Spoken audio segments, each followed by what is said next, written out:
Alrighty. Oops. Just getting things set up here. Got to adjust my camera a little bit. There it is. Sorry about that, guys. Hey, how y'all been? I haven't been online live, I think, in 3 weeks, give or take. So I am back, and hey, let's face it, beautiful as ever, right? So really, I have to say I have missed you guys. Hope everyone's doing well. For my good friends down in the southern eastern part of the U.S., it's hurricane season, and I forgot the name of it already. It's sad. But I do have my hurricane snacks ready to go. Those of you that live in hurricane alleys know that when hurricanes come along, we get our snacks together, and basically we just chill because there's not a hell of a lot else we can do. So hasn't quite hit us yet. As I'm looking out the window now, it is raining. The wind hasn't picked up. I'm in southeastern North Carolina. Fortunately for us, by the time it gets to us, it's basically going to be a tropical storm, so a bunch of wind and rain. Haven't heard much on Florida yet. I have friends in the Tampa area. I know they had to mandatory evac. So if any of you are in Tampa or up the coast from there, I'm wishing you well. Godspeed to all of you. Hurricanes. It's funny because I was up in New York on vacation visiting family the last few days anyway. And you watch the weather forecast up there, and they think a hurricane is the apocalypse. And they love to, now let's mind you, they're trying to get ratings. I know that, but they really just gen it up on how horrible it's going to be. Now, let's be honest, hurricanes are not good, right? This one coming in, last I heard, as a Cat 3, which is pretty damn serious. But it's so funny to hear them talk about it up north versus here. Here it's more about, here's the issue, hurricane is coming, or in our case, tropical storm. Hunker down, make sure you got water, blah, blah, blah. And here's what's coming, wind, rain, and it's more matter of fact. And I have as a friend one of the local weather forecasters, and he's awesome. And if he pops on, maybe he'll give an update. I don't know. But it's just so funny hearing the difference, because up north you would think that we're getting erased off the map. And unfortunately, maybe parts of Florida will. I don't want to make light of that. God, no. But it's just interesting seeing the difference between it. Now, flip it around. In the wintertime, our weather people talk about blizzards in the northern part of the country as if they're the end of the world. And I will tell you right now, my personal thing, and people laugh at me when I say this, I would rather deal with a hurricane. Most of them are over in 12 to 15 hours, basically, than a blizzard any day. And I've been through my share of blizzards, trust me. But yeah, it's just kind of funny. Kind of let you all know, today I'm leaving it open. So chat's going in both YouTube and, sorry, I didn't open up the chat in YouTube. Hold on. YouTube and in TikTok. Open chat. So whatever you guys want to talk about, I'm going to give you updates on what I'm doing in the next month or so. I'm kind of excited, I have to tell you. So for those of you that have been following me for a while and jump on the lives and all that, you know that I own a gym. Well, I no longer own a gym. That's been put behind me. Sold my share of that. Still doing training. I do online training. So I have my small groups, which are mostly women. I have my individuals. I do the weight loss training with a bunch of people, that kind of stuff. But it was time to put the gym ownership part of it behind me. So I've done that. And I will miss it. I'm not going to lie.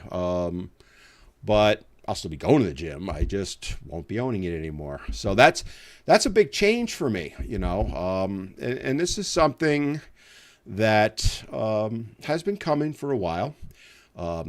Training has been part of my life since 1979. I first started training at 16 years old. I've told the story a few times, but basically I was working out at our local Jewish community center, and the head of the Jewish community center came over and said, "Hey, would you mind showing these two women how to use the Universal machine?" Back in the 70s, the Universal machine was the it piece of equipment. So I did. One of them her name was Maura. She was an older woman, all of 40 years old, but to me she was ancient at the time because I was like 16, 17. So anyway, that's how I started becoming a trainer, because they liked what I was doing. They said, "Hey, would you teach us how to do things and put workouts together, and we'll pay you." And here I am 40 odd years later.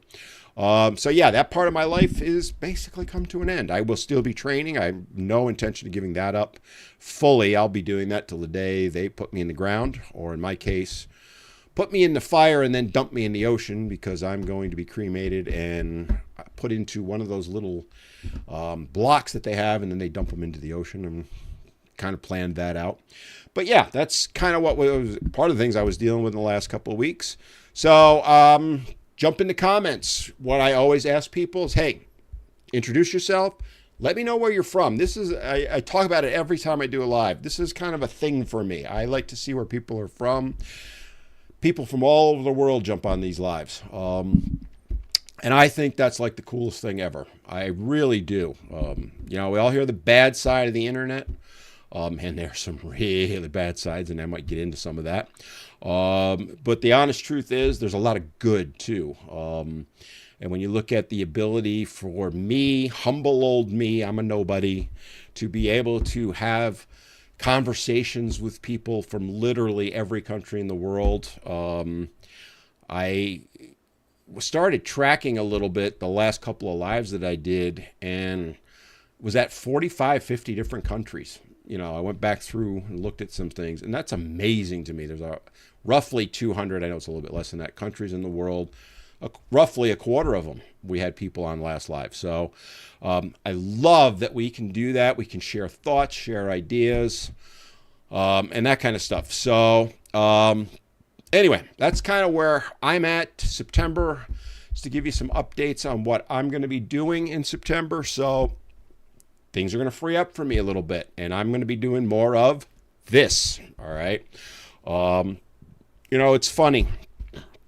I have done this off and on since 1995, spoke out on men's issues, boys' issues, everything from family court issues to education issues, lobbying. Did a lot of that, all of that. And, I did step away from it for a little while in the 20 teens, jumped back in a couple of years ago. And I'm really, I'm finding this is a passion for me right now. So I'm going to roll with it a little bit. Who knows? I don't think I'm ever going to be a Joe Rogan. I don't even pretend to think that. But hey, who knows? If I can roll this along and keep it growing the way it is, and speak out on behalf of men, boys, I speak out on behalf of women. I call myself someone who fights for equality, and that's for everyone. And I really believe that. I really do. Yes, I focus more on men and boys. Freely admit that, okay? Because there's a ton of people speaking out on women's issues. Many of them are valid issues, by the way. It was interesting. I had a conversation a week and a half ago, ballpark, with someone, and she was talking about what I was doing and all that. And she said, well, don't you feel like you're taking away from women's issues? And I said, how am I taking away in any way from women's issues? They're talked about all the time. That is, anyone who speaks out on men's issues, that's something we get accused of, that we're taking away from the focus on women's issues. I call it, and others have called it, a zero-sum game. The mindset being it's got to be 100% one way or the other. Politicians are well known for this, right? So you talk about something like domestic violence. The purview out there is that if we set up shelters for men, there's going to be less shelters for women. That's not true. No one that I have ever heard, and I'm being serious here, has ever advocated for closing a single woman shelter. What we've advocated for is having more men's shelters. There's only 2 in the country, soon to be 3, hopefully. because my friend Bill Corbett's working on getting one going. More on that in the future. But they zero sum it, I call it. It's got to be one or the other. And that's not fair. That's not fair to anyone. And that's why we want to push this narrative that it's not about just men or women, although I like to poke that bear sometimes. It's about everyone, right? We're trying to help everyone. And I don't want to take, any rights away from women. Actually, multiple people have sent me messages while I was away asking me about the Pearl thing. And I'm not going to get into it deep here. I'm just going to say I don't get what she's doing right now. And I'll leave it at that. All right. I talked about my views on her in a video a couple months back. Before she kind of has jumped the shark a little bit. One of the things she's advocating for is taking away the right to vote for women. I can't think of anything more insane. I'm sorry. I know there's some of you out there that love her and love her content. I cannot back that in even the slightest bit. And unfortunately, though, all of us who speak out on men's issues are now being painted as someone or as people that want to take away women's right to vote. That is, nothing could be further from the truth. All right. And I hate that. I hate that happens. So anyway, I'm back from vacation, feeling a little bit refreshed, freshly shaved head. And so let's jump in, look at the comments. So if you're over on YouTube, put in a comment. I'm watching them. And if you're over on TikTok, where most of you are, let's kind of roll through them. Guys, if you have questions you want to ask me, almost forgot. One thing I'm looking for is topics for the podcast. I'm going to get into that a little bit deeper down the road here. But I want to get some feedback from you guys on other topics, maybe topics I have not covered. All right. So if there's topics you want me to cover, or someone suggested to me, and I've kind of had this one in the back of my mind, doing like a forum type show on the podcast once or twice, where I have 3 or 4 guests on about a topic, but from different viewpoints. All right. So it might be that, let's say shared parenting, just to pick something. I have someone who's for shared parenting. I have someone who's against it. I have someone who's in the legal realm to talk about the legalities, that kind of stuff. I'm open to that. The problem, as I'm sure many of you are going, is keeping it civilized. So, but that was something that somebody threw out to me, and I'm kind of intrigued by it. I would love to do that. So let me know of any suggestions. All right, let me kind of go through the comments. So Leon said, "How are you, man?" I am I almost slipped there. Freaking tastic. Like I said, I just got back from vacation. For those of you that have followed me for a while, you notice the background's changed a little bit. Instead of my love seat where I watch TV and stuff, there's a bed. That's because my daughter and son-in-law came down for a week with my granddaughters and then left the granddaughters. So I was taking care of my granddaughters for a week. On top of that, my daughter came down. They spent 5 or 6 days. Then they went home. The girls stayed with me. I had a blast. I just had an absolute blast with them. And then I drove them back to New York and hung out there for a few days. So that was my vacation. Sam from Kenya, love your content. Thank you, sir. Thank you. Brisbane, Brisbane, Australia. So there we go. Here we go. We're worldwide already. Sam, thank you. Miko, right? Love your content from the UK. Love it. Charles, real king. Thank you. Jack Flash, as a Canadian, I've seen some horrible blizzards. Yeah, I'm a ex-New Yorker. I've had bad ones. I bow to you on blizzards, right? By the way, I love Canada as far as the people are, and I've said this many times in the past, so I'm not pandering to him, but I think the Canadian people are the nicest people in the world. I've spent a lot of time in Canada, both as an athlete, as a visitor, and making Molson beer runs, as they were known in the 80s, because Molson wasn't sold in the U.S. in the early 80s. And we used to cross the border from Rouse's Point, New York, which is right on the border, up into Montreal, but also just across the border, and buy Molson by the case and bring it back across the border. This was pre 9/11. The border was wide open. I've shared the story before where my first wife, her aunt lived basically right on the border. So if you went out her backyard, like 200 yards, you were in Canada. And we used to cross there over all the time. And down the road was the booth. Was manned by literally a little old lady, and you could just drive through. That was it back then. A little different now. Although, to be honest with you, last time I went into Canada, not that they were lax, I don't want to say that, but they, cursory check and away you went. Coming back, ooh boy, it was tough. Anyway, RP John, have you heard about Tennessee trying to require DNA tests at all birth? I have, and I'm going to be doing a talk on that, a video, I should say, on that a little bit. I'm debating. The reason I haven't done it yet is I'm debating doing it as a podcast instead, if I can get some legislator from Tennessee to come on to discuss it. I could get, a father's rights guy, or I could get a lawyer. That's a possibility too. But I really want to get someone from the political realm in to discuss that, why they're looking at doing it. I have advocated for mandatory DNA tests for a while, like 20 years. And I always say to men, get one, all right? The truth of the matter is, when they do tests, roughly, depending on what you look at, roughly between 25 and 30% of them come back saying the named dad is not the father.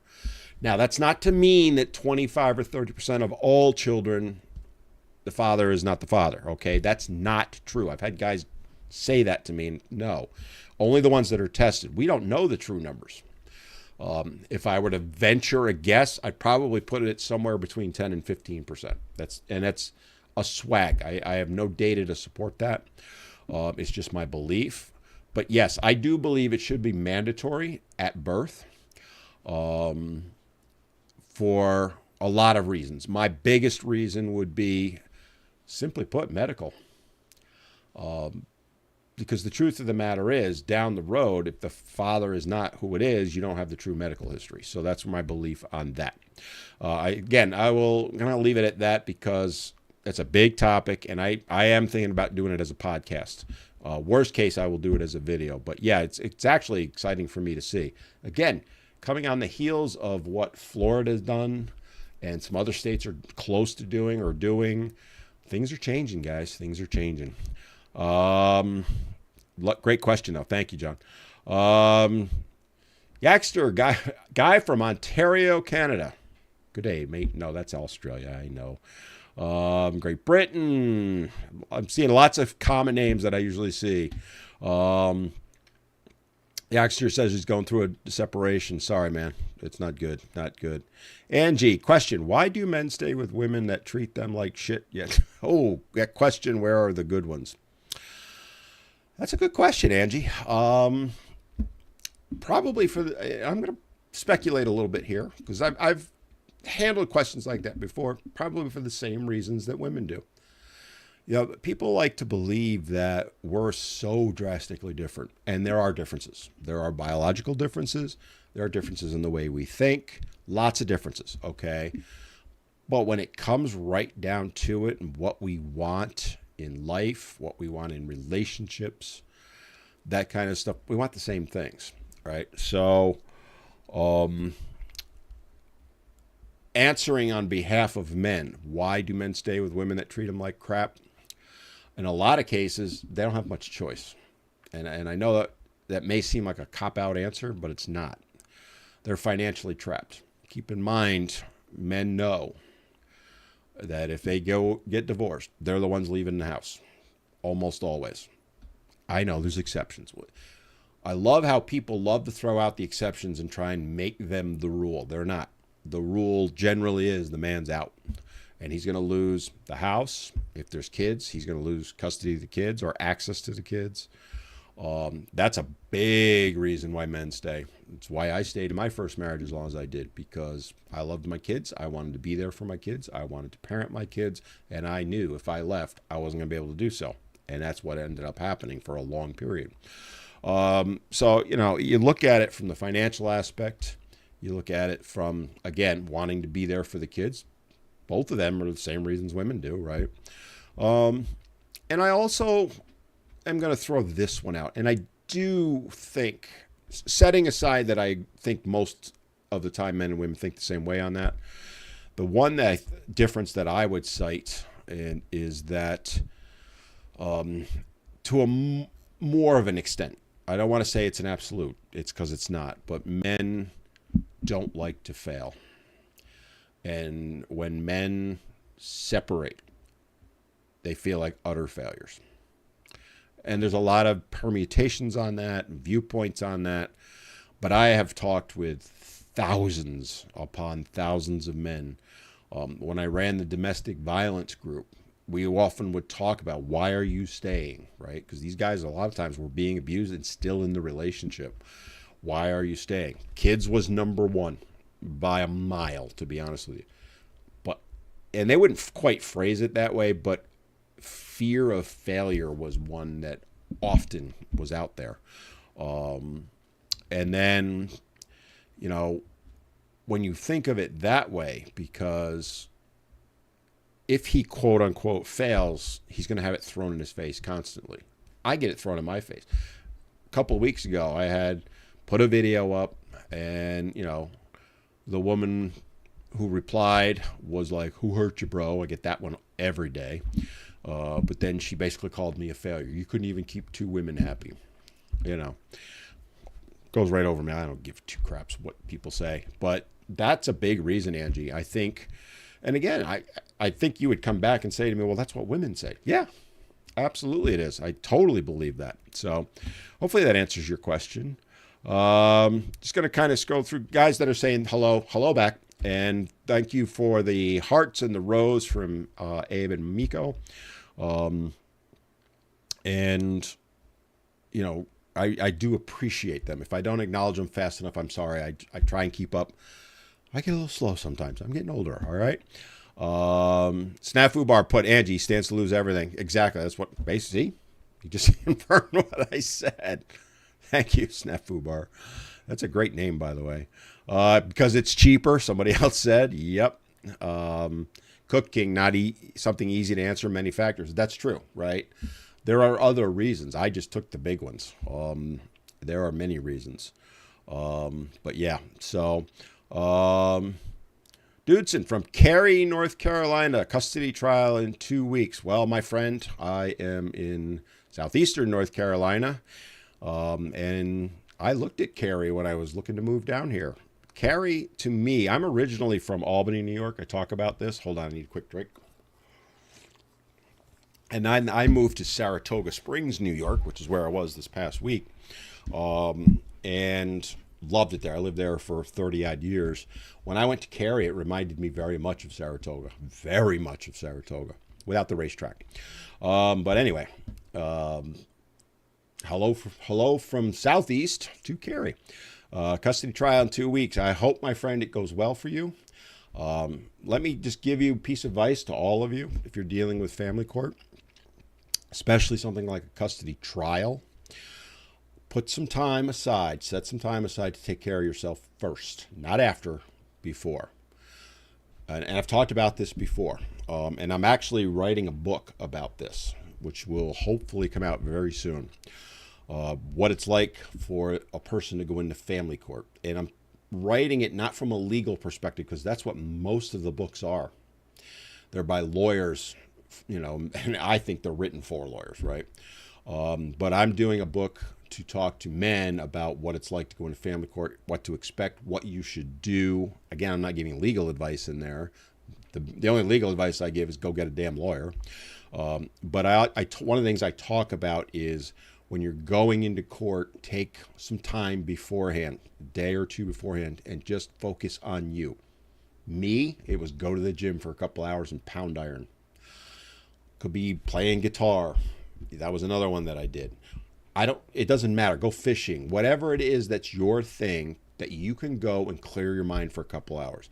My advice would be the day before or the day of. If your trial's in the afternoon and you can take an hour or two in the morning and do something, it releases the stress a little bit. It lets you clear your mind. It's never fun going into the courtroom. If you have no experience with it, it can just shock you. I've talked about that before. My first experience, and I talk about it in the book that's coming out. But hang in there and I wish you the best. I really do. Zimbabwe. Mex from Zimbabwe. Welcome. I do believe you're my first from Zimbabwe. That's awesome. Again, a lot of people are replying to Angie's question, which was a fantastic question. You know, why do guys stay in bad relationships? And as you're seeing with some of the responses, it is what it is. Just to let you know that hurricane is around. My internet might get wonky a little bit, so if I start lagging, it'll come back. Trust me. James put men with ADHD in their self-destructive ways and how to help. I have ADHD. Ooh. I'm guessing that's a topic suggestion for the podcast, maybe. Interesting. I actually love that. So just to kind of talk about what James is talking about is one of the things that I've been looking at doing is I am looking for an expert to come on and talk about, I don't want to call it self-destructive issues, but how men deal with pain, you know, or deal with it. And alcohol's number one.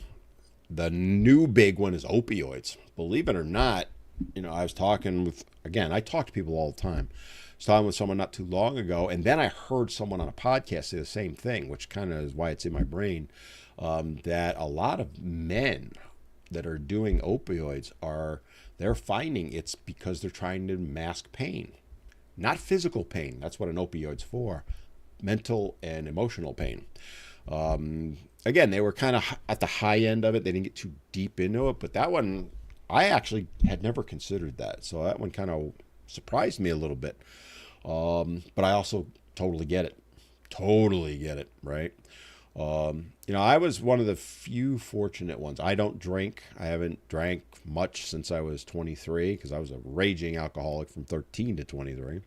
Even though I don't consider myself technically an alcoholic because I can have a drink right now, no problem. And I won't dive back into the bottle or any of that. My drink of choice was cranberry and vodka and beer. So I never went to AA or any of that. I just said, I'm done. And that was it. I don't know why I was lucky that way, but it worked for me. But if I look back on that time, 30 whatever years ago, I was medicating with alcohol, right? I never did drugs. I was an athlete, and you know, I had drummed into me in high school by one of my high school coaches that if he ever caught us doing pot was the big one back then, pot or any drugs, we were off the team. And one of the stars on the team got caught doing pot like 2 days later and was tossed from the team and never got to play. So that's, you know, that was kind of put in my brain, don't do drugs. But I was self-medicating back then. Now I medicate through working out, playing guitar, that kind of stuff. Although guitar is pretty much on the wall right now because unfortunately my left hand, I am developing some serious issues with it. I have to get it addressed. I don't want to pity party on it, but I cannot play long anymore. I actually get numbness in it when I do. So got to get that addressed, I hope. All right. Cooking, do you live in Long Island, as I call it? No. Or maybe you're referring to someone else. Snafu Bar, again, if he knows if he splits, the chance to see his kids drops dramatically. Drops to about 15% of the time. That's what he's going to get. The standard order is every other weekend, and I call it the pizza date every week. It works out to 15%. That's it. Canada is like a loft above a really great party, Racket Man put. Dude, that's awesome. I will tell you this. About 10 years ago, the World Rowing Championships were held in Lake St. Catharines, west of Toronto. Beautiful area, just beautiful area. But what I remember about it is there was like one bar in the whole town, and rowers are partiers.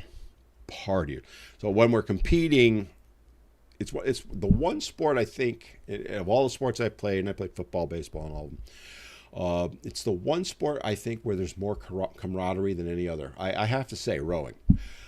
So you compete on the water, but you come off and you're shaking each other's hands, and you go party afterwards. So when a regatta's done, It's a huge party, and we just we by the time we were done, and I say we, you're talking a couple thousand rowers from all over the world. There, I don't think there was a drop of alcohol left in the town. We wiped the bar out of food. But what I wanted to say with it too is the townspeople were joining with us. They were the hosts of the party and partiers too. It was great. I have very fond memories of it. Cook King, your internet is slow. It is, my friend, because right now it is pouring outside my house. Don't be surprised if I drop. And if I do, I apologize. It's what I have to deal with right now. Likelihood we'll lose power at some point too. So, Escape, hello from Romania. Blah, blah. Say that 3 times fast. Angie put, there are new laws for fathers, aren't there? So, Angie, you're right. There are, but it's only in certain states. All right. Right now, there's only, I believe, 4 states that actually have, for example, shared parenting as the default. So, yes, laws are changing. Tennessee's moving things along. But, yeah. Kenya. Awesome. Snafu Bar jumped in. Thank you for answering also for me. Trying to catch up to the messages. Henry put, love your YouTube. I was physically battered by my ex. So, yeah, one of the things thank you, Henry, for that comment. I'm sorry that happened to you. But one of the things I wanted to tell you guys, all right? So, we all know how TikTok is. About a month ago, I had a major issue on there. One of my friends, fellow creators, has had major issues in the last couple of weeks. The mass reporting and that kind of stuff. I am over on YouTube. I'm also live on YouTube right now, but I'm also on Instagram, and I'm going to call it Twitter till the day I die. X, Twitter, whatever. You guys should follow me on those other ones. And yes, I'm basically promoting myself. I admit that, but the truth of the matter is, I can put stuff up. For example, I put a ton of stuff up on Twitter that I can't put anywhere else. I know I'm not going to get banned on Twitter. So I put a lot of stuff on there that you guys will never see if you don't follow me on Twitter. That's why I'm saying go there. Follow my YouTube, because the podcast show's on YouTube, right? It goes up every Sunday. There wasn't one last week. There isn't one this week because I was away on vacation. But my intention after this week is to hopefully have a show every Sunday. It goes up Sunday at 11 Eastern U.S. Right through the end of the year. And then I'm going to take a break at the holidays and then come back next year. This is basically going to become my job, I hope. But yeah, you need to follow me on those, because I've already lost 3 accounts on TikTok. I don't think it's an if, it's a when that this one will disappear. All right.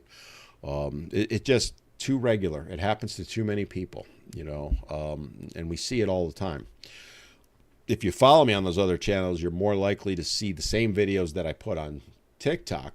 Because I do cross over a lot, but I also have videos, for example, on YouTube that aren't on TikTok, longer videos. I have, like I said, Twitter. I put a ton of stuff on Twitter. I like to have fun on Twitter. I got off Twitter back in 2016 when it became a total crap fest with the politics. Both sides are just nuts, in my opinion, or were back then. I think it's worse now. But I put a lot of comments on there. So follow me over on that. That is Men Need To, and the number 2, be heard there. Men Need to be heard without any number on Instagram and YouTube. Men Need to be heard 3 on TikTok. I do have Men Need to be heard 2, TOO, on TikTok. That was an account that got banned that suddenly magically showed back up again 6 months later. I do short form content there. So the account you're looking, if you're watching me on TikTok right now, the account you're looking at, that's where my long form educational type stuff is. I put more fun stuff and poke the bear stuff, if you will, over on Men Need to be Heard 2. All of it goes up on Instagram for the most part. So follow me on these other channels. And again, I'm looking for topics, especially for the YouTube. Henry asked, do you think way more men are physically assaulted than is officially reported? I don't think it. I know it. I'll tell you with absolute certainty, having been in the industry, and I call it an industry for a reason, because it is not about helping people. It's an industry. It's a business. Domestic violence shelters. Um, it is drastically underreported for a couple of reasons. One, men don't report it, mostly out of shame. But they also, I mean, we know that if we try and report it, we're going to get laughed at. It's not going to be taken. None of the incidences that I went through will show up anywhere in the stats. Nowhere. When the police came, they refused to take a report. This was back in the 90s. It has changed, but not by much. And when I was working in conjunction with the shelters, I literally saw them take reports from men and toss them in the trash. So they will never officially show up in the stats. If you ask me to put a number on it, I'm going to tell you my number is it's pretty much equal. And the data is coming out showing that perpetrators are equal, men and women. Victims are equal, men and women. That said, there's some argument out there that men are assaulted more, just not to as deep a degree. That is a fair point, right? It's generally more injuries. Women have more injuries, but as far as it actually happening, it's about equal. And I will tell you, there's also that fear that if they report it, she's going to say, well, he hit me first. And most of the paradigm under the Duluth model is the police will arrest him because whoever's bigger is the one that they arrest. And I sat through police trainings back in the late 90s and early 2000s where that's what the police were told.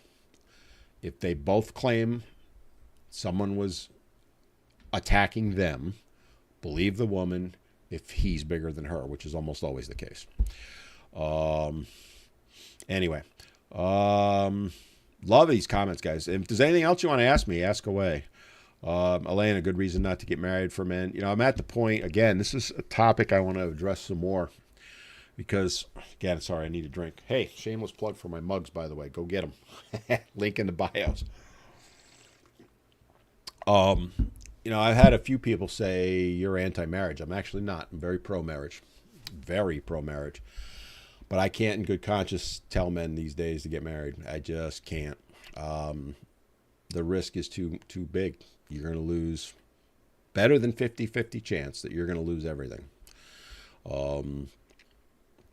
You know, that's the reality. The latest number I saw just in the last month or so is 56% of all marriages are ending in divorce. So the number's going up.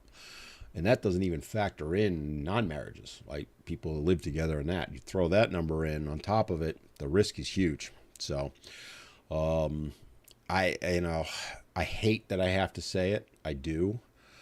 But I am advising men right now, if you want to get married, that's fine. I will never tell someone not to do it. But make damn sure you know what you're getting into, because a lot of guys don't. Go see the laws. Go study them and watch the signs that she's going to dump you. I just put up a video a couple hours ago talking about that. We'll see if it lasts on TikTok. I have a bad feeling it's going to get taken down. But it's over on YouTube. But check that video out because, again, it's one of the signs. So, Angie, can you please tell me then, where are the father laws? Is it supposed to be in place to help them? You were referencing earlier state laws, Angie. Sorry, maybe it's answered a little further down if I'll get to it. I'm not quite sure what you're asking. Sorry. Snafu Bar's on a roll, man. Thank you for your help with this. White Zombie. One, yeah, you did. I do lives. Do. You guys like it when I say do. I do lives. They're every Wednesday from 4 to 5:30 Eastern U.S. I did take a couple weeks off, and I will tell you at the end of September, I'm going to have to shift the days. I'm not going to miss the weeks, but I'll be shifting them probably to Tuesdays for a couple of weeks because I have prior commitments on a couple of Wednesdays. But I'll let you know when that's coming. You have to make a comprehensive list of all feminist script lines. It's funny you say that, White Zombie, because I've talked about it many times. In fact, I've done seminars on it. The Feminist Playbook, I call it. I've read it, and I can quote it chapter and verse. I know exactly what they're going to say, when they're going to say it, in what order they're going to say it. They vary it sometimes, but basically, so one of the things, kind of joking, I know you're kind of joking around too, but I've thought about putting together like a little short ebook on it. Here's the feminist playbook, the feminist playbook for men or something like that, because it's like clockwork. I can tell you verbatim what they're going to say, when they're going to say it, how they're going to say it. Their insults, I know them all. It's just hilarious, and it would be kind of fun to do something like that. Who hurt you is at the top of the list. Lately, that is. Yeah, that is the big one lately. And as I talked about on one of my videos, so when I was gone, videos were going up that I had scheduled, but people were commenting on some of them, and I did take some opportunities here and there to do reply videos on it. And one of the ones that I saw a lot is "Who hurt you?" And I'm like, when I see that, as I talked about in the video that I did, I don't get it. Am I supposed to be insulted by that? It does. Maybe it's me. Although a couple guys said they don't get it either. Who hurt you? How is that an insult? It must be for women. And if there's women listening, and I know there are, explain. I would love to hear from you. Why am I supposed to be bothered by who hurt you? Is there some reason behind it? Because that's one I don't get. I never have, and it seemed to have popped up more recently. So, looking for input, ladies, if you're on here.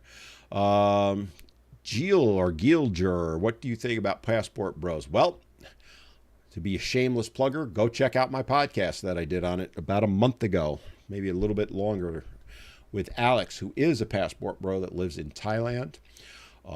Just to kind of answer your question, though, I'm pretty neutral on it. I know of a lot of guys that have had success with it. I know a lot of guys that have had horror stories with it. So I'm kind of in the middle. And when I say horror stories, I talk about my friend Jeff. He met a girl or married a girl from Russia. They had a beautiful daughter. His wife said, I want to take the daughter home to meet my parents in Russia at, I think he was 2.5. He hasn't seen her since. That was 20 years ago. I actually lost contact with him, so hopefully he's connected. And he's never been able to see her. He can't get into Russia to do anything. The Russians aren't going to do anything. The U.S. State Department has tried. They've not been able to do anything. That's one of the negatives. I've also talked about my friend Sean. He has the best marriage I've ever seen, ever. And he married a girl from the Philippines. So pluses and minuses, go check out the podcast because we get into all of that. Henry, again, do you think way more men? It's the same question you asked earlier, and I kind of answered, so I'm going to go with that one.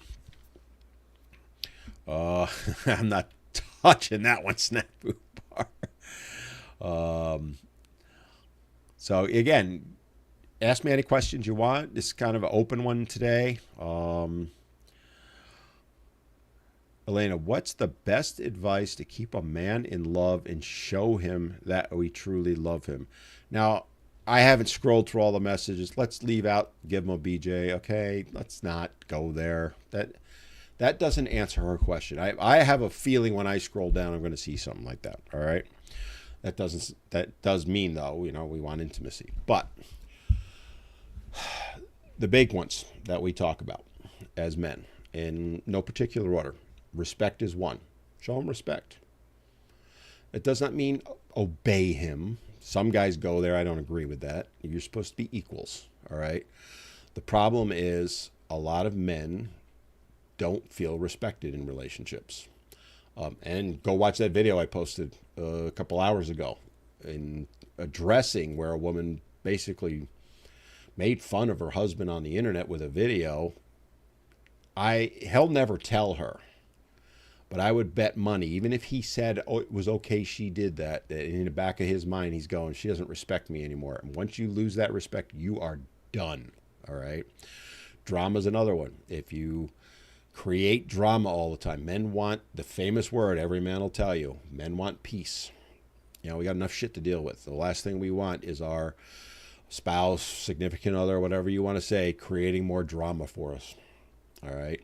And again, I'm giving you the high parts of it, right? I'm not telling you underneath it what those things are because it's unique to everyone. What peace is for me might be totally different for someone else, for another guy. But those are the two big ones.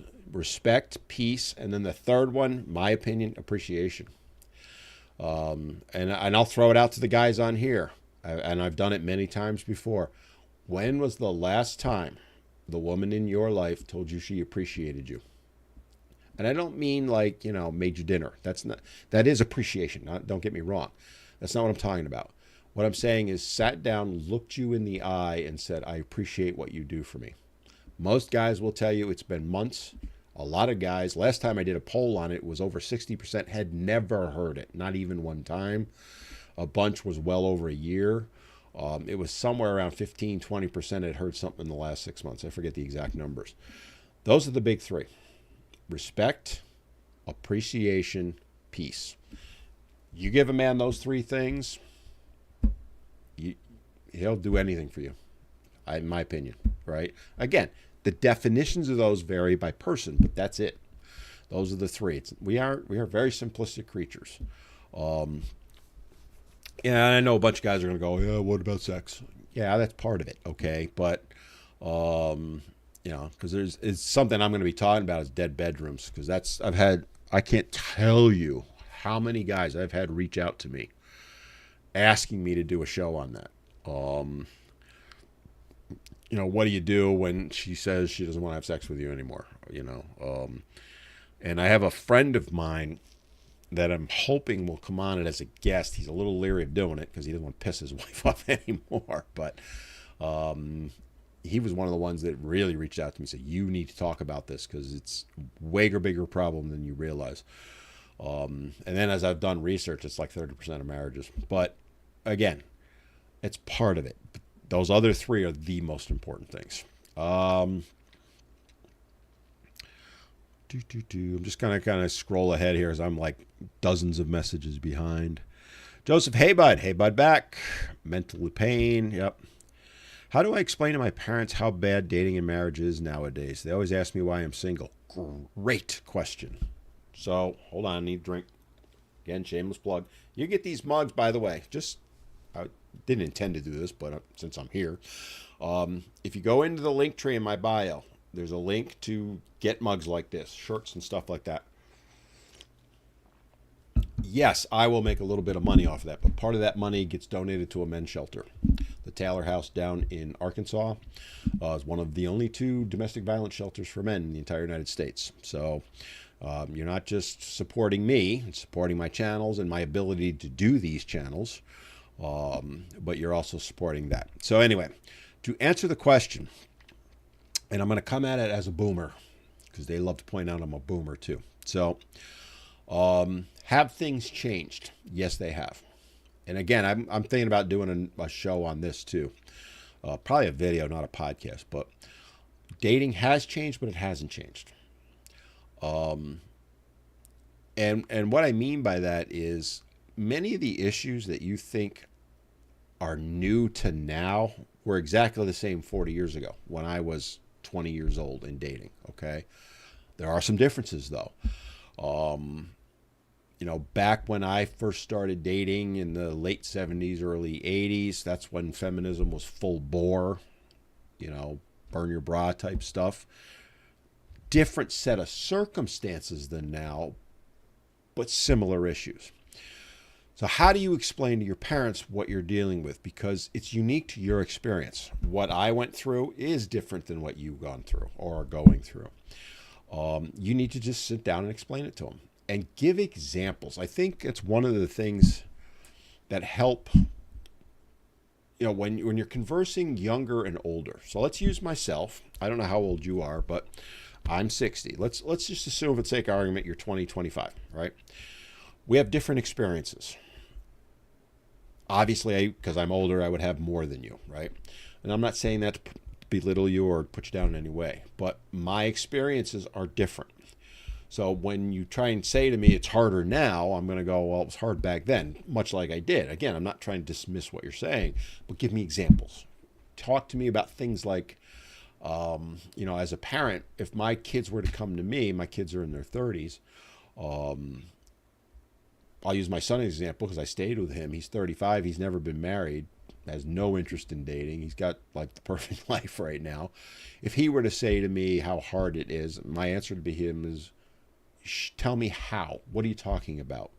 right? And let's say he brought up something like one of those apps. What is it? Tinder?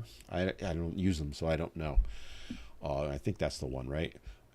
I would say to him, okay, what is that? Because a lot of people my age don't know what it is. I have, OnlyFans is a perfect thing. I've never been on OnlyFans. I've heard things about it. From what I know, the little bit I know, I freely admit I don't know anything. Girls post pictures on there and guys pay for them. That's what I've been told. Why you would do that is beyond me. That's like going to a restaurant, ordering the best steak on the menu, looking at it and saying thanks and walking out the door. Why? Okay. But if you explain with examples and details and how it's affecting you, that's how you can get them to understand, right? Different generations, and by the way, it goes the other way. I think they should do the same for you, right? That's what's missing. And in a nutshell, what I'm talking about is communication. We need to communicate more and we need to communicate better. Sound like a shrink, don't I? I am not one. And that food bar put in the statistics and all that. A very good example, right? That's what I'm talking about. Is like show them, because most people don't get it. Just kind of scrolling through someone. Freeman Advocate, sorry. They do not do anything anymore for pain. They tell you to go home and med. I'm not sure what you're referring to, but I'm curious. Maybe the opioids? I don't know. I knew this was coming up. Craig Hansen, what do you think of the kissing issue with the Spanish soccer president? Oh, boy. Let's hope this live doesn't get taken down for what I'm about to say. I do have strong opinions on it. Very strong opinions. In fact, I'm going to be doing a video on it. All right. I think right now I'm trying to stay open-minded about both people. So she's saying it was not consensual. He's saying it's consensual. He said, she said. People are jumping to conclusions. I am not willing to make a definitive decision one way or the other for myself right now. If it was non-consensual, I'll call him out for it. Absolutely call him out for it. It was inappropriate. I don't know that it is. She's saying it is, but it's supposed to be believe all women. I'm not in the believe all women camp. I don't know yet. I'm waiting to kind of sit back a little bit and see what happens. That said, if it's non-consensual, I will slam him. Now, what should happen to him? If it's non-consensual, yes, I do think it would be appropriate to remove him from the position. Again, if it's non-consensual, and possibly press charges. I don't know right now. One of the things that I'm going to be pointing out in my video is there's another video out there that no one's talking about, which is a woman grinding on a police officer. No one is calling, non-consensually, no one is calling that one out. I haven't heard her peep on it. Video's out there. Pretty popular video. Why wasn't that woman, why isn't she being vilified? I haven't heard a negative comment yet about it. Literally grinding on him. And again, that's where my issue is with it all. I'm not going to support this guy. I'm not going to vilify him either yet. I'm not there yet, one way or the other. Am I leaning one way? I have a feeling, my gut is telling me he probably pushed it over the line a little bit. This is my viewpoint. Again, and more could come out and I'll go, nope, that's not the case. All right. The other side of it that I'll throw out there as an athlete. Hold on again. When you are in a competition, you're talking about here the World Cup for women. All right. What the average person doesn't understand is how much is going on before the World Cup happens. I played football. I rowed. Let's use rowing. There, better example that I can give you, because football is the same. I can give you examples from that, but I talked earlier about going to the World Rowing Champions. All right. I was in 6 different boats at Worlds. I took 5 of them to the final, not just me, but my teammates. And the 6th one did nothing. for me to be in those 6 boats and compete at the World Masters Rowing Championships. Now, an average rowing race of that type, depending on the size of the boat and various factors, 3 to 6 minutes, ballpark. Okay? Each boat, we practiced a minimum of 300 to 400 hours before we went to that. One boat in particular, the one I was keying on, we were doing 2-a-days for rowing, and I pretty much rowed that boat every day in one of the 2 practices. So I would get up at 5 a.m. or I'd get up at 3:45 a.m., be on the water at 5, row till 7:30 in the morning, go to work at lunchtime, go lift weights, and then go back and row from 6 to 8 p.m. Right, day after day, 6 days a week. The only day off we had was Sunday. Saturdays was only a single practice in the morning. All right. So you start doing the math on that. And we're talking, we started practicing on the water in March. We had been training all winter beforehand indoors for that. Okay. You're talking hundreds, if not thousands of hours. All right. Same with this. They didn't just come together as a team and run on the field. They practiced for hours, their entire lives. So there's a lot of passion with that. So when you win something, that passion comes out. People talk about teamwork. I consider it family. I consider the people that I rode with family, still do. The people on football teams that I played with, they were family, okay? So it is a little different. I'm not trying to excuse it if he crossed the line. I'm just trying to explain potentially what his viewpoint may be. He might have looked at her as his daughter or his, obviously he's not his daughter, but as an equivalent to that. To kind of give you a perspective on it. He could have looked at her as, a sister or whatever. Again, I'm not justifying what he did. What I'm saying is, in his mind, you go and hug and kiss your family. I might be totally wrong, and I'll be the first to tell you that, but I have a feeling that's what it was. I don't believe he was trying to sexually assault her, is what I'm saying. I think he was just happy and passionate that they had won, and that was his way of sharing it. My 2 cents. I'm going to get slammed for it. I already know it. All right.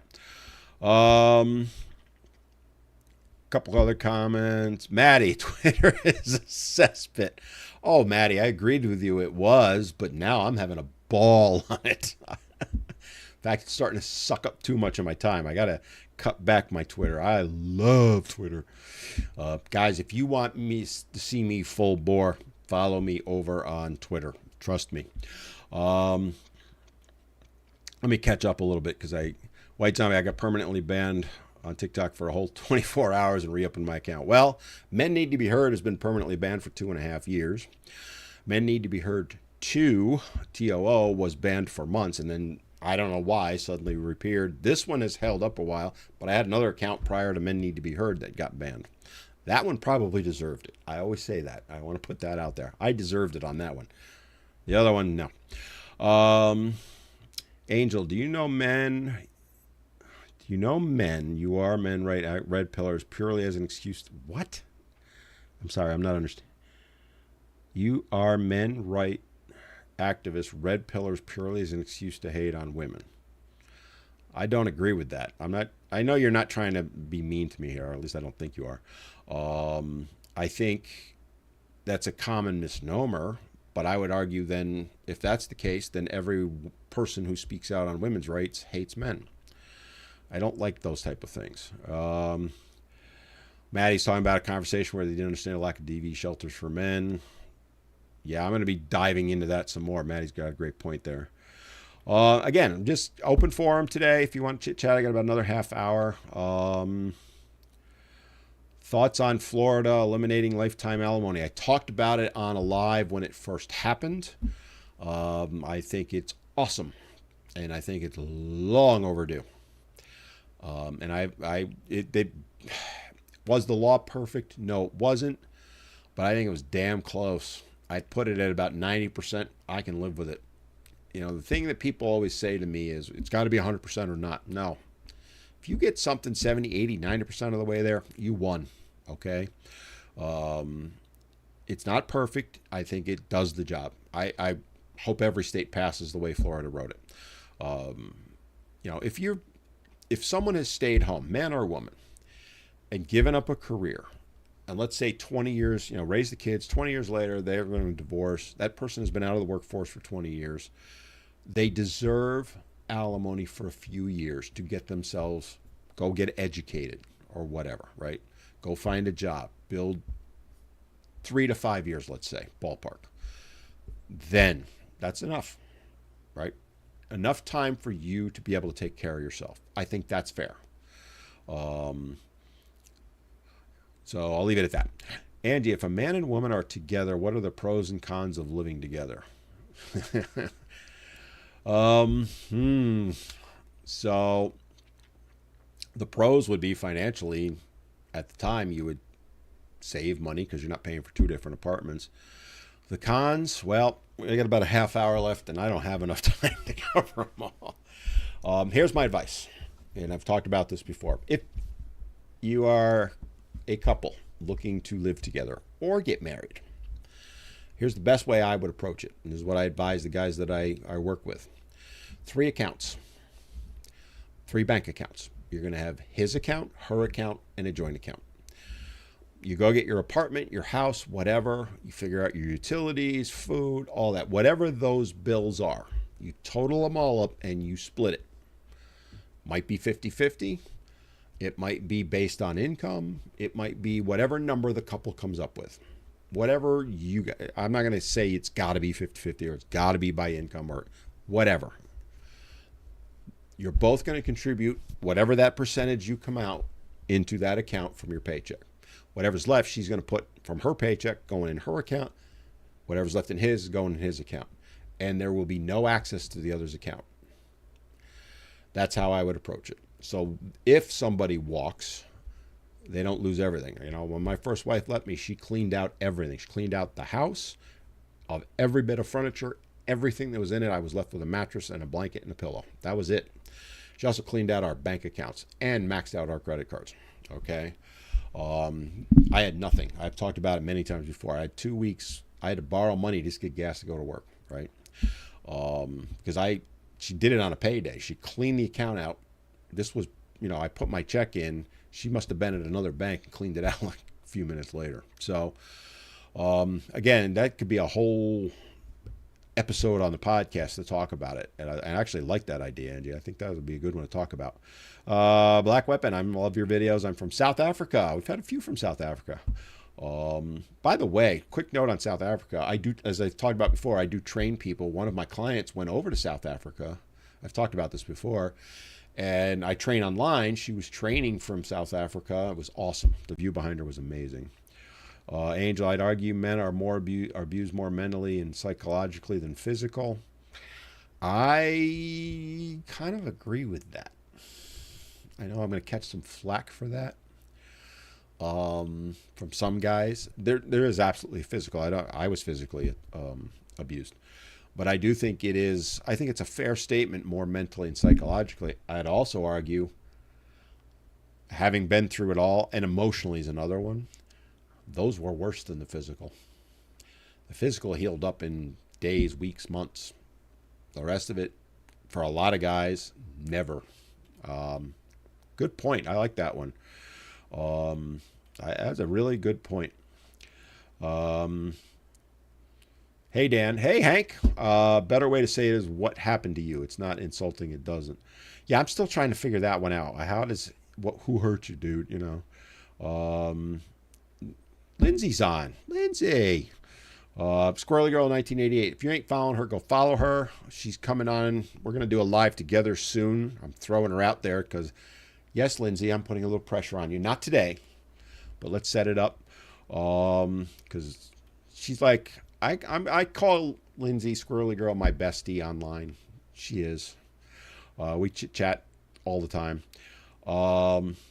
Hank's showing proper appreciation, thanking for what he does. He's talking about, what are men looking for? Respect, top of the list. This is how far behind I am, guys. Sorry about that. Will Ryan, how do you feel about modern feminism? Oh, boy, I got... You guys I love these questions, guys. All right. 2-minute speech. Ready? Go. All right. Let me put this caveat, because you always have to put the caveats out there. All right. Feminism in the 1970s, I fully supported. Still do. Current modern feminism, I think, is a shit show. Sorry. And that's not just my opinion. That's most feminists of my age. They absolutely are appalled at what's going on. It went from being about equality to, as one said to me not too long ago, to being about retribution. And you hear it all the time now. In fact, I had somebody over on Twitter just today. You need to pay for this. I mean, I'm paraphrasing, but you need to pay for the sins of your fathers, is what she's saying. What happened, 100 years ago? Well, actually, she said for the last 100 years, men have not allowed women to have a voice. And I'm like, the last 100 years, that would be 1923 to 2023. So she believes right now we aren't allowing women to have a voice. And my response to her was, you're giving your voice and your opinion right now. It just proved you wrong. But that's their mindset. I think feminism, there are still some issues where feminism has a point. There are still some inequalities for women. Totally believe that. I'm not going to get into all of them right now because we'd be here for the next 3 hours. But I think it's gone off the rails. I think it has become about retribution. And in the end, that is not going to be a good thing for women. All right. Pendulum went all the way up here. It's going to go back the other way, and that's not good. It needs to come to the center, right? It needs to be about equality. Totally believe that, and I will forever believe that. But what I'm fearing, and I think I'm starting to see signs of it, is, and you're seeing this, by the way, in politics too. When things swing so far to one side, doesn't matter which side, inevitably that pendulum's going to swing back. It will swing back. It's been proven time again in history. One of the fears I think modern feminists have is they know that's the case, and they fear they're going to lose a lot of their gains. And that's not an unfair thought. It's a fair point. I don't want that to happen. And again, going back to Pearl, I mentioned her earlier. She's putting it out there nonstop now that women should not be able to vote. That's exactly what feminists fear. She's feeding into that fear. I personally think she's doing it because she's getting a lot of feedback on it, positive and negative, and it just drives the algorithms. I think I've talked about it on a video I did about her, and I'm going to be doing another one soon. She's not really in this, and she's talked about it. She's in this to make money and make herself famous, all right? So do I believe she thinks women shouldn't have the right to vote? I don't know. I have to believe and take her at her word, and I think that's absurd. And that's what I'm talking about here. That creates the issue the other way, right? That's the pendulum swinging back. That is not appropriate. And that's a valid argument that modern feminists have. But in general, I think they've jumped the shark, gone off the rails, whatever. What percentage of women do you think are marriage material? I've talked about it many times. I truly believe it's 70 to 80%. Cue all the people to jump down my throat. The truth of the matter is, there are bad men, there are bad women. What those numbers are, I put it at 10 to 15%. They also happen to be the most vocal and the ones that are pointed out by the media the most, both good and bad, right? We talked about modern feminists just a second ago. The bad ones that are out there screaming, yelling, that kind of stuff, they're getting the attention from the media, positive reinforcement on that. The bad men, they get pointed out all the time, as they should, by the way. The good ones never get mentioned, and I'll give you a perfect analogy. Where I live in southeastern North Carolina, there's been a lot of deaths in the last 3 to 4 years of men trying to save people caught in rip currents. You never hear about that. They died saving other people, and they often do save other people. They save kids, they save women, they save men, but they end up dying. They give their lives in the process. You never hear anything about that. You never hear anything positive about that. But if a guy does a horrible thing, it's on the news nonstop. All right? So I do think the majority of men and the majority of women, and by majority, I'm 80, 85, 90% are good, and again, I've talked about marriage, I think is important and a viable thing. Ask me that. Sorry, guys. I'm trying to play catch up because I only got about 20 minutes here. During my okay, you're talking about now. I'm see this is how far behind I get because you guys ask me questions. I like to answer them. Crossy 1988. He's talking about how often he was shown appreciation during my 12-year marriage. Never. Or 6-month relationship, at least 3 times a week. That's the difference right there. I guarantee you what Crossy's saying. That relationship he's in now is awesome. His marriage, not. It's all the different. I've talked about this before. Ladies, if you're listening, sit your man down. Quiet place, turn the TV off. Not in the bedroom. Dinner table, sitting out back on the porch with a beverage. Sit on the couch.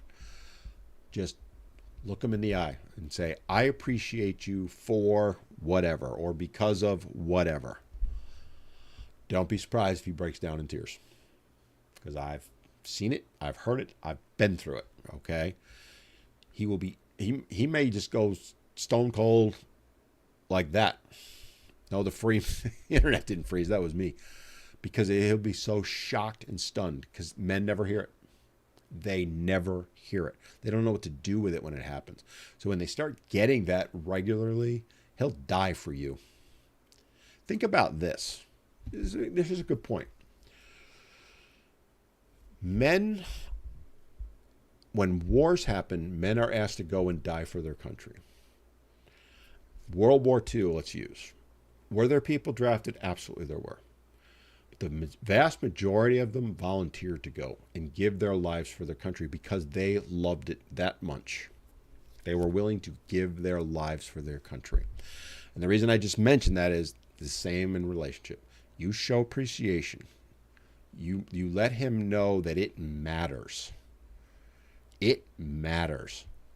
He'll do anything for you. He will give his life for you. And most women don't understand that. They really don't. Not today, anyway. Funguo, or however you say it. I hope I say that right. I suggest the laws concerning marriage to be reversed for men to marry 2 women. Oh, dear God, no. Sorry, dude. No. 1 is bad enough, but 2? Oh, God, no. Sorry, I'm not trying to make fun of you. Oh, God, no. Hey, those that believe, was it polygamy, right? If you believe in it and you want to do that, my firm belief in everything, 2 adults can do whatever the hell they want. I don't care as long as it's consenting. There's no way in hell I would have 2 wives. Oh, God, no. Sorry. Just kind of scrolling through here. I have to say, every day I enjoyed the food and do a comment every time she used makeup. I'm not sure what you mean by that. Sorry. It will reduce divorce and give women space to navigate daily married life. Maybe. I'm not saying you're wrong. I can't disagree with you there, but oh, God, no. I got to deal with 1. You want me to deal with 2? And then they're going to sync up 4 times or every 4 weeks, right? As a man who had a wife and 3 daughters, and they sunk up, if you know what I mean, every 4 weeks or so. The boys and I, we're at DEFCON 5. I'm sorry, DEFCON 4, because there were 4 of them. And we got out of the house. I would take the boys and say, here we go, we're going somewhere. Oh, hell no. Sorry, I just find it funny. I apologize. I don't mean to insult you in any way. Talk about the ladies playing the victim, always playing the victim card. Actually, I am going to be talking about that a little bit more.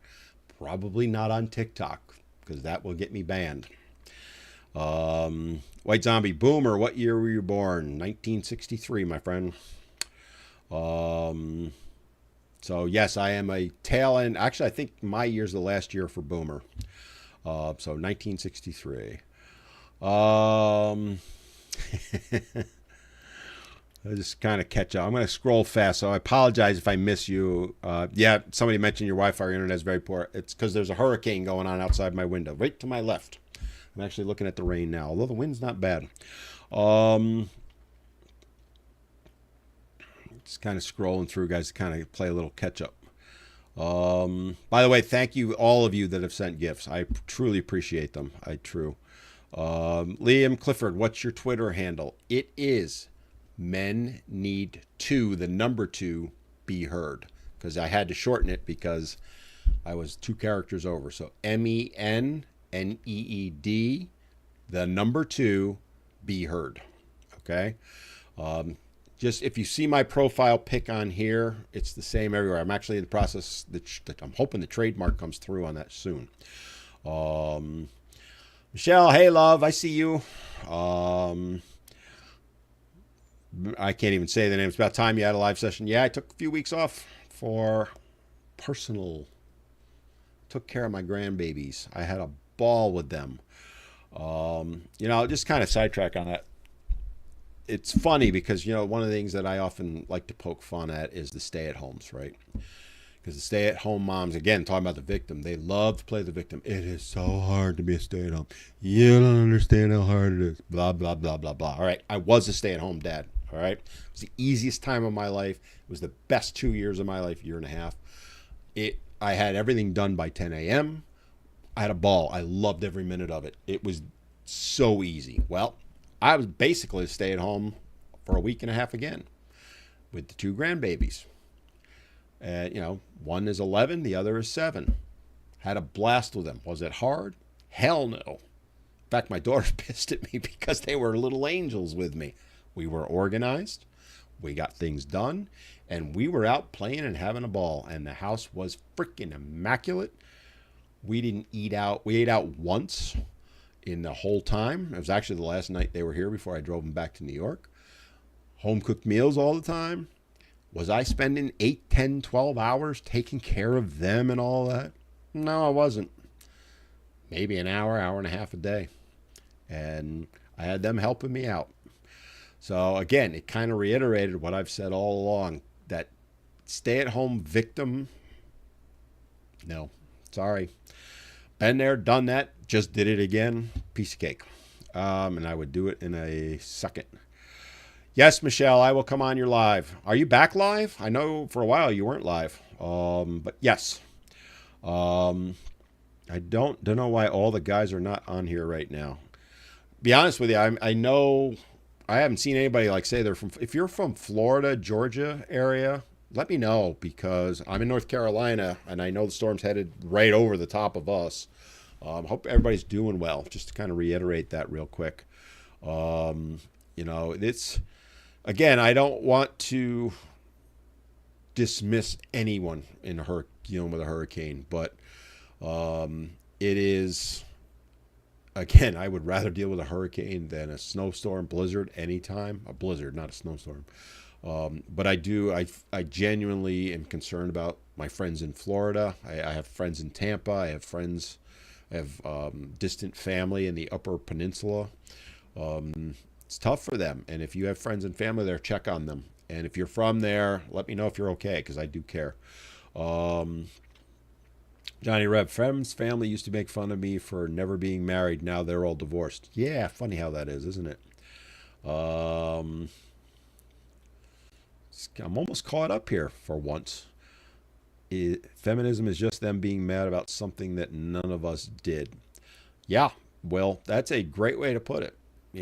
It's like, again, and I don't like getting into politics or race things here, but it's like blaming people like myself now for what happened 200 years ago. I never did it. And to be honest with you, one side of my family wasn't even here then. They didn't come over until 1899 or 1900.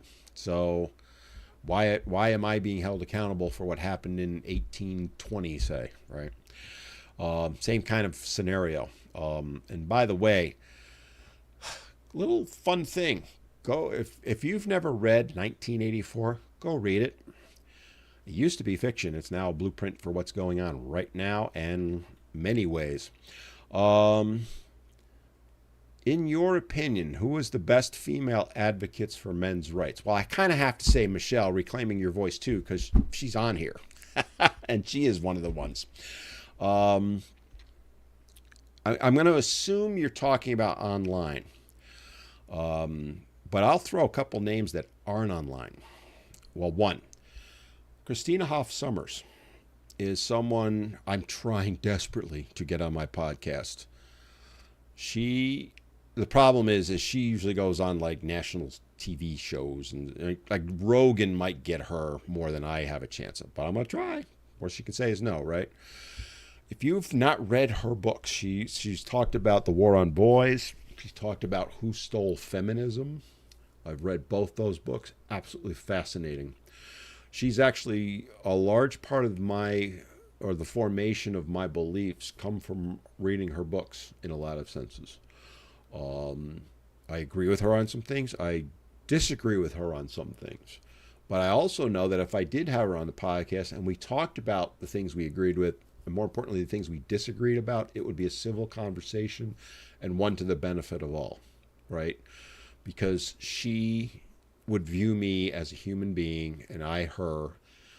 So if you have not, that, I would put her right near the top, if not at the top, of female advocates for men's rights. And honestly, she's a feminist. She self-identifies as a feminist, old school feminist. Online, all kidding aside, Michelle's right up there. Tammy, manicured mom. Lindsay, who was on here earlier, squirrely girl. I'm biased on all of them because I'm friends with all of them, to be honest with you. Who do I think is not Pearl right now? Pearl is not a men's rights activist. Sorry. She's on the back of my mind because I keep seeing her stuff on Twitter and I'm just appalled at what's going on. Roma Army. There's another one. She positive about her. Don't take this as a negative, but I also think you kind of mentioned she's gotten banned. I think she's moved off TikTok onto YouTube primarily. So go check her out there. What she says, I agree with. I don't want anything negative coming out of that. I should try and interview Pearl again. I'd love to.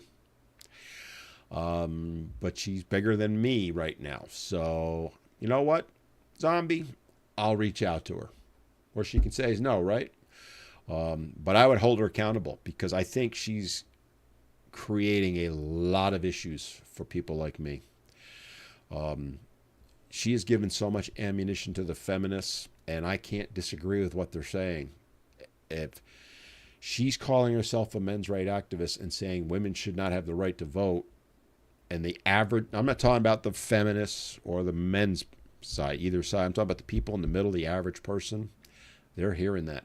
And they're going to believe that I think that, even though I could not more vehemently disagree with her.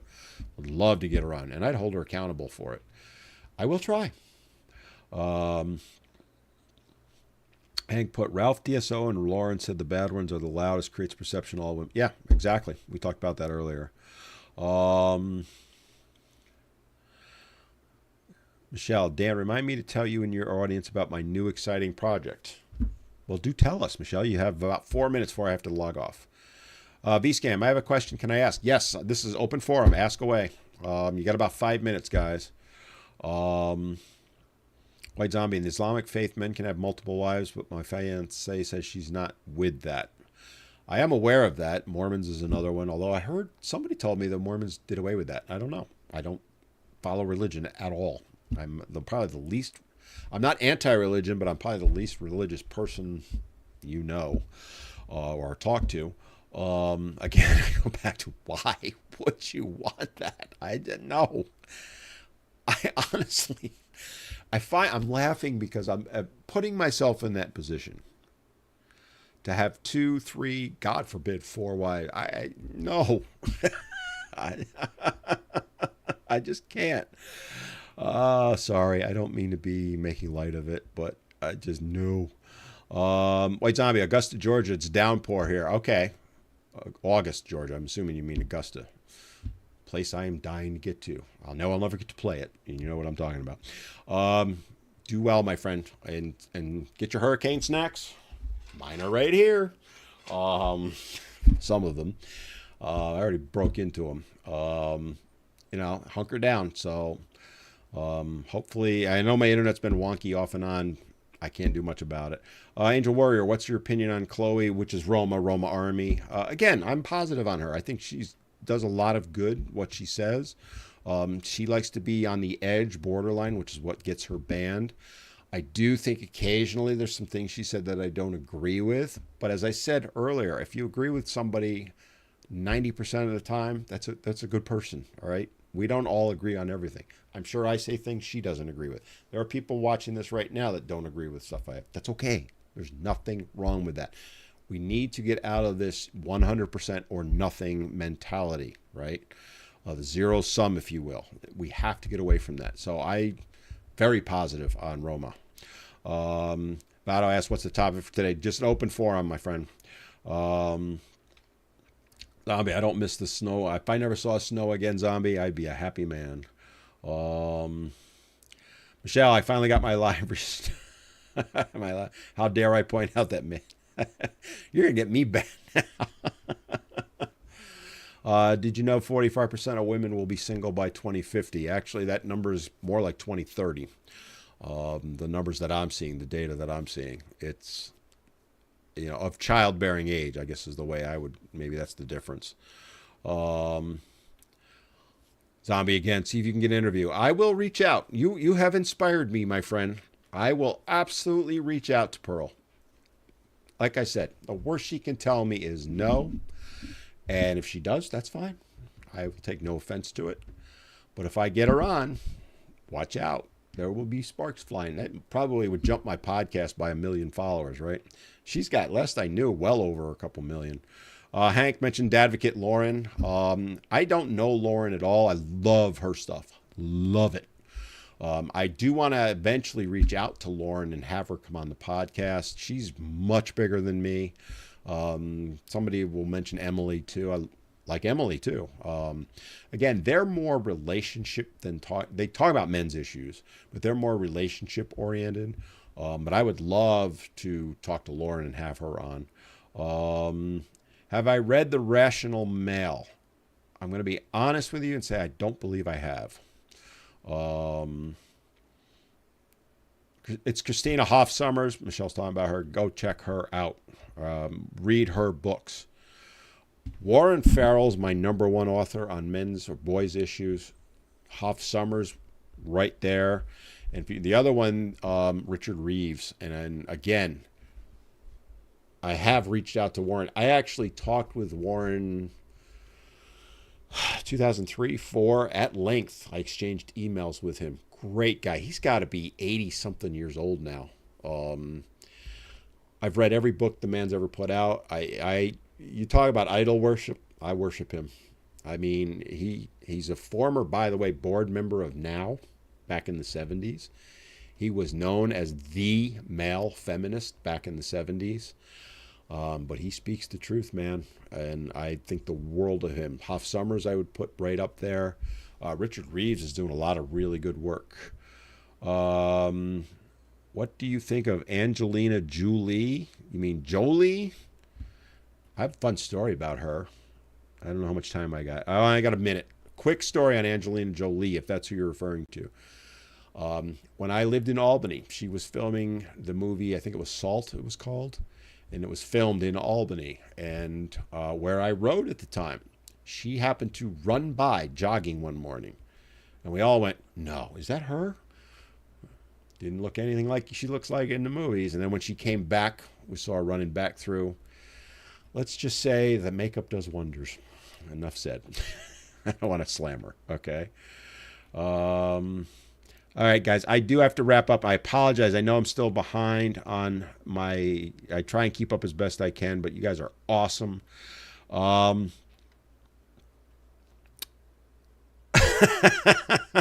Maddie, you got me. 100% or nothing mentality. I 90% agree with you. Maddie, on that note, I bow to you, my friend. And I seriously thank you to all of you. I am back doing lives. I'll be live next Wednesday and the Wednesday after that. And I think the one after that, and then I have to miss one. But I'm going to do it on a Tuesday. So I'm live Wednesdays from 4 to 5:30 p.m. Eastern. Sometimes I have a topic. Sometimes it's open discussion. I'm an open book, guys. You can ask me whatever you want. If there's topics you want me to cover, let me know. I want to thank everyone that's given me gifts. I do truly appreciate them. Lot to come. September is going to be a booming month for me. I'm lining up my guests for my podcast. I got some really good stuff coming up on that. In fact, I'm lining them up through the end of the year, and I've got some really good guests coming on. And who knows, maybe I'll get Pearl or Warren or some of the other ones on. Stay tuned for more stuff within the different social medias. As I said earlier, make sure you follow me on the other ones, all right? Yes, I use TikTok a lot.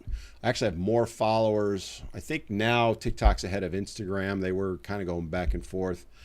I don't worry too much about the numbers. But I do generally post videos on everything, but they're not always every video on everything. So if you're Twitter especially, I can get away with a lot more on Twitter. So if you're not following me there, if you're going to follow me one other place, if you're watching me on YouTube or on TikTok, YouTube guys have been pretty quiet today. If you're following me on those, go follow me on Twitter. You'll see a lot more stuff, a little more outspoken there because I can be. Make sure you follow me on YouTube too, because that's where the podcast is. I'm on Spotify with the podcast also. Quick little thing. I am now part owner of a radio station, so I'll be on internet radio. We're fleshing that all out. And my show will be on there. And I'll be looking for other men's who wants to speak out to put their shows on there. Lots of stuff. Things are rapidly changing for me. Like I said, I had to free up some time. I've done that. Now I can kind of focus on this a little bit more. Is a passion of mine. But I want to say thank you to all of you. And hey, if you're in the hurricane's path like I am, stay safe. Be careful. Whatever you want me to say, I do care. And hey, I'll see y'all next time.